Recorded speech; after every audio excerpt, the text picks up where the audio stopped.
തറാവീഹ് നിസ്കാരം പള്ളിക്കകത്ത് നടക്കുമ്പോ പുറം പള്ളിയിലും അതാ പള്ളിയുടെ രണ്ടാം നിലയിലും ചാരിയിരിക്കുന്ന ചെറുപ്പക്കാരോട് പള്ളിയുടെ മുറ്റത്തും കടത്തിണ്ണകളിലും പള്ളിയുടെ പരിസരങ്ങളിലും ഇന്നത്തെ ചെറുപ്പക്കാരിരിക്കുകയാണ്.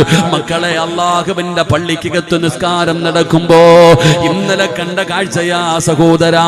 പടച്ചവനെ IPL തുടങ്ങിയിരിക്കുകയാണ്. എല്ലാവരും പള്ളിയിൽ വന്നിട്ട് പ്രായമുള്ള വാപ്പമാര് പോലും പള്ളിക്കകത്ത് തറാവീഹ് നിസ്കരിക്കുമ്പോ ഇന്നത്തെ ചെറുപ്പക്കാര് മൊബൈലെടുത്ത് വെച്ചുകൊണ്ട് പള്ളിയുടെ മുകളിലിരുന്ന് കാണുന്നവരുണ്ട്, പള്ളിയുടെ പരിസരത്തിരുന്ന് കാണുന്നവരുണ്ട്.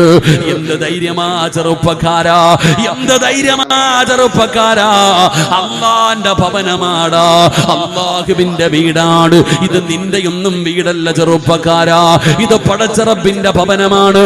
ആ പള്ളിക്കകത്ത് കയറണമെങ്കിൽ കാല് കഴുകി ഉതുപെടുത്തിട്ട് കയറണമല്ലോ. അള്ളാഹുവിന്റെ ഭവനത്തിന് ആദരവുണ്ട്. അള്ളാഹുവേ, നിന്റെ വീടിന് അത്രയും പവറുണ്ടെങ്കിൽ അള്ളാഹുവിന്റെ വീടിന് എത്ര പവറാണ്.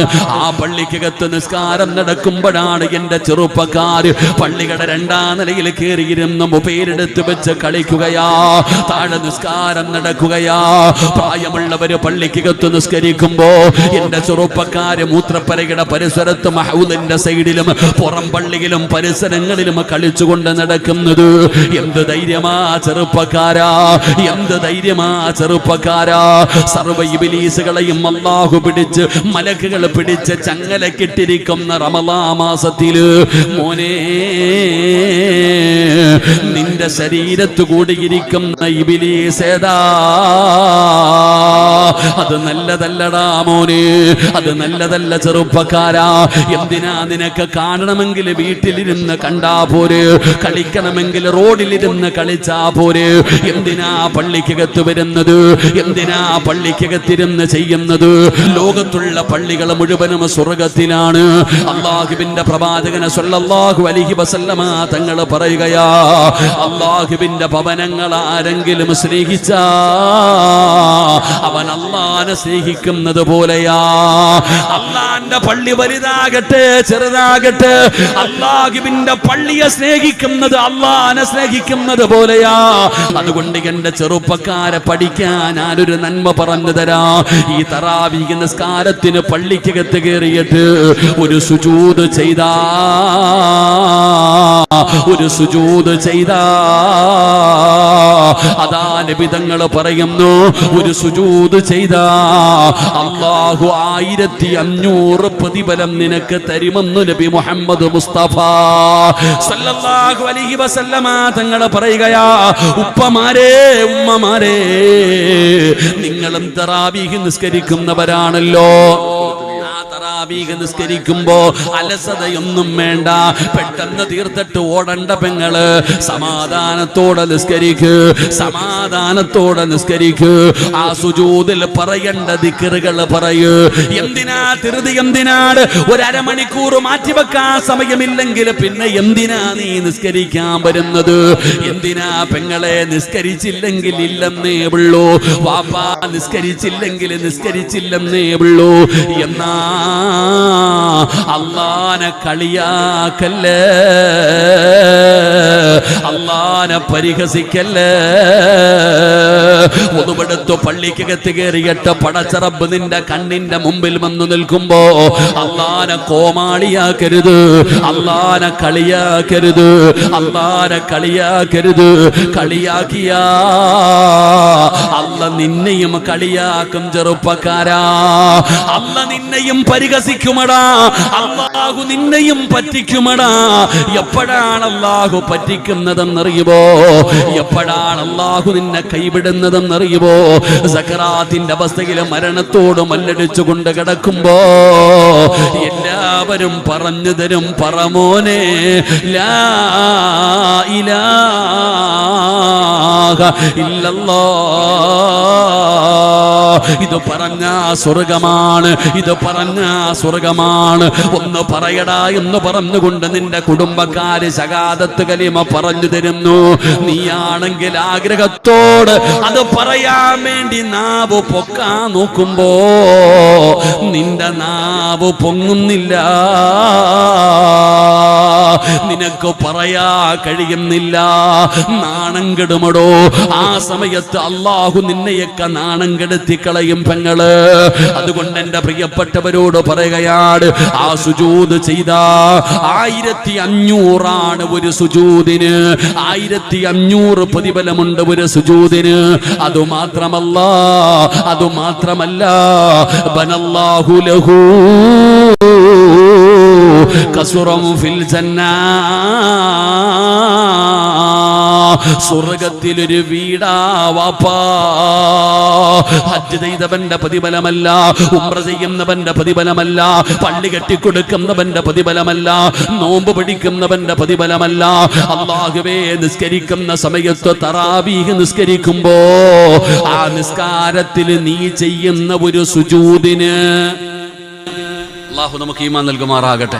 എല്ലാവരും ഏറ്റവും എളുപ്പം തീരുന്ന പള്ളി തേടിയിട്ടാ പോവാ. ഏറ്റവും എളുപ്പത്തിൽ ഏത് പള്ളിയിലാണ് തീരുന്നത് അവിടെ പോകും. പിന്നെ നോക്കുമ്പോ ഇപ്പൊ പിള്ളമാരെല്ലാം കളിയാ. അല്ലാഹു കാത്തിരക്ഷിക്കുമാറാകട്ടെ. ആമീൻ പറ. അല്ലാഹു കാത്തിരക്ഷിക്കുമാറാകട്ടെ. ഇപ്പൊ യൂട്യൂബിലൊക്കെ കളിയാക്കുക.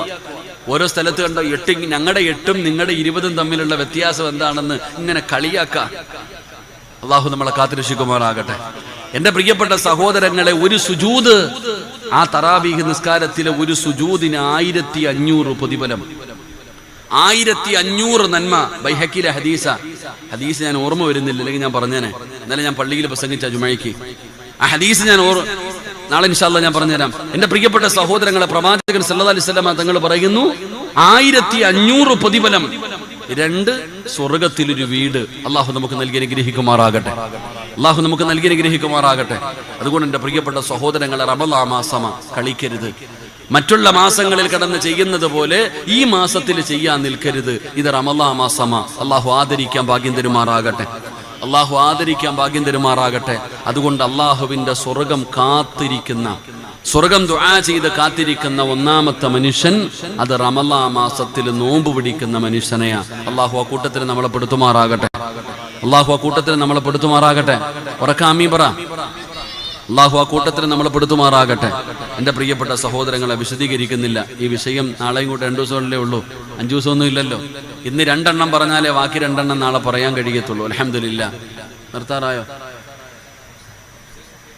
ഷുഹൈബേ, ബാങ്കത്രയ്ക്ക്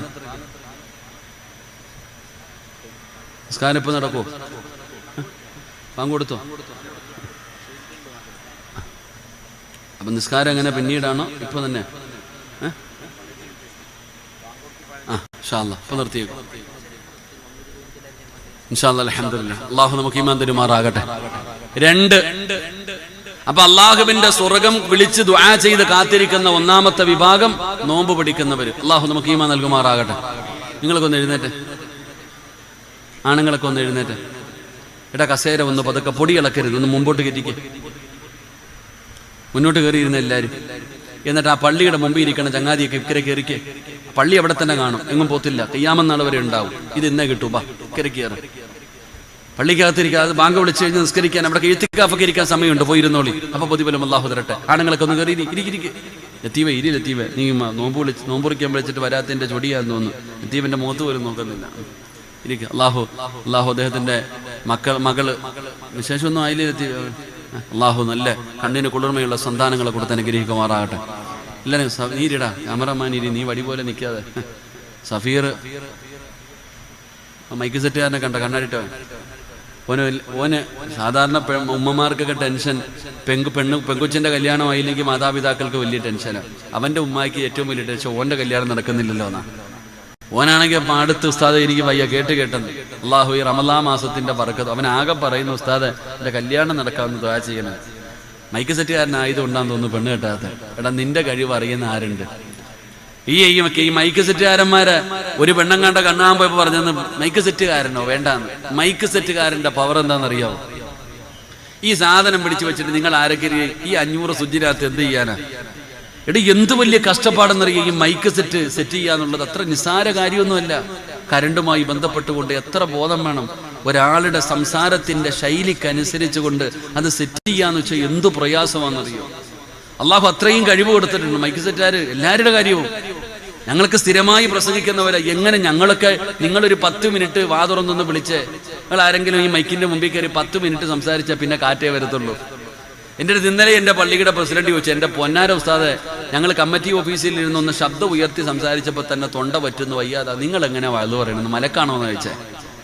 എന്തുകൊണ്ടാണ് ഞങ്ങളത് ഈ മൈക്ക്, അതാണ് അതിന്റെ സെറ്റീകരണം. മൈക്ക് വിചാരിച്ച ഒരാളെ കൊല്ലാനും പറ്റും, വിചാരിച്ച അതിനെ തീർക്കാൻ പറ്റും. ഈ മൈക്ക് ഇങ്ങനെ ഊരിക്കഴിഞ്ഞാൽ, ഇതിങ്ങനെ തുറന്നു കഴിഞ്ഞാൽ ഇതിനകത്ത് നിന്ന് വെള്ളം വരും, നമ്മുടെ ഈ തൊണ്ടയിലെ വെള്ളം ഇതിനകത്ത് കയറും. അത് വിചാരിച്ച തൊണ്ട സ്ക്രാച്ച് വീഴും, ഒരാൾ പിന്നെ മിണ്ടാൻ പറ്റാത്ത അവസ്ഥയാവും. അപ്പൊ അവര് നല്ല രീതിയിൽ സെറ്റ് ചെയ്യുന്നുണ്ട്. അള്ളാഹു അവർക്ക് അർഹമായ പ്രതിഫലം നൽകുമാറാകട്ടെ. അവൻ അള്ളാഹു നല്ല സ്വാലിഹത്തായ, അവന് കള്ളുപിടിയില്ല, കഞ്ചാവടിയില്ല, എന്നിട്ടും പറയാ വേണ്ട, നല്ലൊരു ചെറുപ്പക്കാരനാ, കാത്തിരീടാ, നിനക്ക് വരുമ്പോ നല്ലത് തരും. അൽഹംദുലില്ലാ. അള്ളാഹുവിന് സ്വാലിഹത്തായ, അള്ളാഹുവിനെ ഭയമുള്ള ഒരു പെണ്ണിന് അള്ളാഹു നീ കൊടുക്കണേ തമ്പുരാനെ. ഒരാമീൻ പറ. ഈ റമളാൻ മാസത്തിന്റെ ബറക്കത്ത് കൊണ്ട് ഇൻഷാ അല്ലാഹ് അടുത്ത റമളാനിൽ നീ ഒരു കുഞ്ഞിന്റെ വാപ്പയാകണം ഇൻഷാ അല്ലാഹ് കേട്ടോ. അള്ളാഹു ബറക്കത്ത് ചെയ്യുമാറാകട്ടെ. അള്ളാഹു എൻ്റെ ഉമ്മായ്ക്കും വാപ്പയുടെ കുടുംബത്തിന് അള്ളാഹു സമാധാനം കൊടുക്കുമാറാകട്ടെ. ഇപ്പൊ എൻ്റെ പ്രിയപ്പെട്ട സഹോദരങ്ങൾ, ഇൻഷാ അല്ലാഹ് ഇരിക്കല്ലേ, അരമണിക്കൂറും കൂടി ഇരിക്കുവോ? നിർത്തണോ പറയണോ? സ്വാലിഹത്തായ ഭാര്യയെ കിട്ടണമെന്ന് പറയാനുള്ള കാരണം, ഞാൻ ഇന്ന് ട്രെയിനിൽ വരുമ്പോൾ ഒരു രംഗം കണ്ടു, അതുകൊണ്ടാണ് ഞാൻ സ്വാലിഹത്തെന്ന് എടുത്തെടുത്ത് പറഞ്ഞത്. റമളാൻ മാസത്തില് സ്വാലിഹത്തെന്ന് എടുത്തെടുത്ത് പറയാൻ കാരണം എന്ത്? അത് ഇന്നൊരു രംഗം കണ്ടതുകൊണ്ടാ. തലയിൽ ഷാളുണ്ടെന്ന് പറഞ്ഞ് സാലിഹത്താവോ? തലയിൽ ഷാളുണ്ടെന്ന് പറഞ്ഞ് സാലിഹത്താവോ? റഹ്മാൻ അല്ലാഹ്, 3 ആണുങ്ങളുടെ കൂടെ ആ ഒരു തലയിൽ ഷാളുള്ള ഒരു പെണ്ണ് ഞാൻ നോക്കുമ്പോൾ ട്രെയിനിൽ ഒരു ഉസ്താദാണെന്നുള്ള കാരണം പോലും കാണിച്ചില്ല. റമളാൻ മാസം, പരിശുദ്ധമായ റമളാൻ മാസം, ഒരു ഉസ്താദ് ഇങ്ങനെ ഇരിക്കുമ്പോ, എടാ അള്ളാഹു ഉമ്മത്തിനെ കാത്തിരക്ഷിക്കുമാറാകട്ടെ. ആമീൻ പറഞ്ഞോ?